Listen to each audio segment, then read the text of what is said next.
Today, I would like to talk about the spelling inconsistencies in the English language.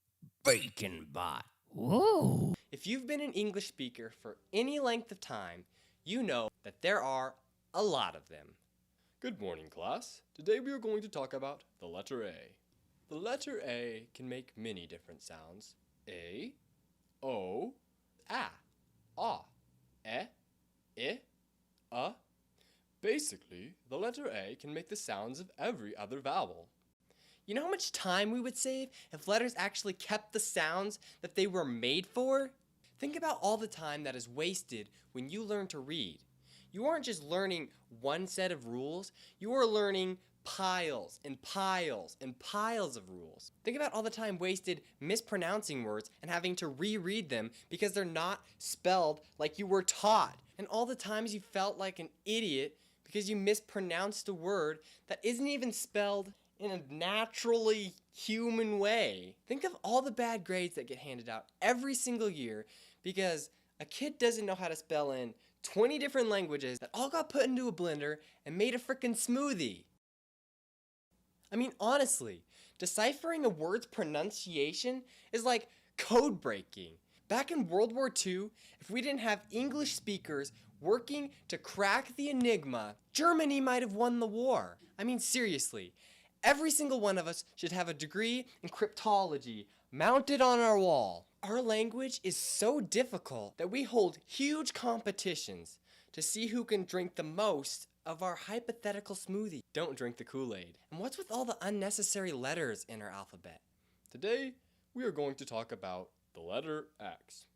X is pronounced just like CS. Instead of having to write a CS every time you wanted to make the X sound, we added an X. That will save you a precious character if you decide to write on Twitter.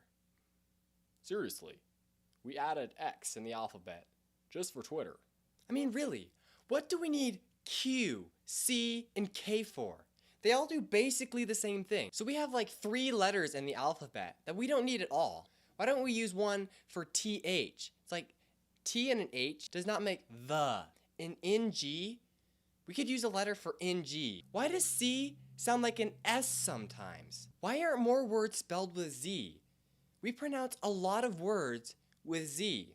When you read this word, how many of us actually say, Whoa. Why does PH make a F? Why can't we just put a frickin' F there? I need to take a break from English before I lose my mind. Okay. Just breathe. So, how much time has America wasted since it's become an independent nation? First, you have to figure out how many people have actually lived in the U.S. Next, you have to figure out what percent of them learn to read. The average American knows 40,000 words. Let's underestimate again and say that 70% of those are not spelled logic. That's 31,500 words that require extra effort to learn. Most of those words do have rules governing them. For example, I before E except after C. It's probably safe to assume that at least 200 rules govern 95% of those 31,500 words. So something like 1,000 completely unique words without any rules governing them that you just have to remember how to spell. Let's say it takes 5 to 30 seconds to memorize the pronunciation, depending on the word. Let's underestimate again and say 10 seconds to memorize the pronunciation of each of those 1,000 words. That is 10,000 seconds per person. Now let's calculate those 200 extra rules that I mentioned earlier. Those take significantly longer to learn, somewhere in between 3 to 10 minutes. We'll say 5 minutes, or 300 seconds. That is 70,000 seconds, or about 19 hours, that every single one of us wastes learning English. 19 hours over the 490 million English speakers that we calculated earlier is 388 million wasted days. I won't go into the math, but I've calculated that the Great Wall of China took 450 million days of labor to complete. In other words, we could have built a 3,800-mile wall. And that's with their technology. America is 1,700 years in the future. We could have landed on the moon in the 1860s instead of fighting a civil war, which was also caused by the illogical spelling system.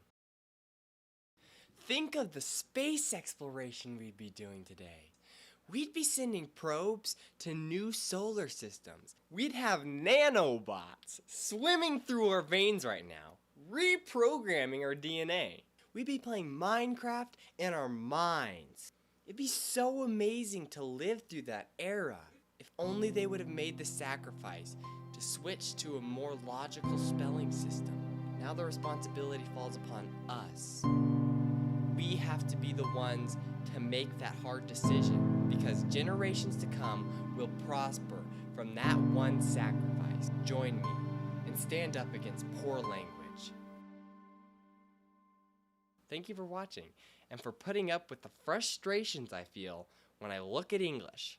If you enjoyed this video, I would really appreciate it if you liked, shared, or favorited it. If you have any video suggestions, please leave them in the comments below. Peace out. Bye. Bye. Bye.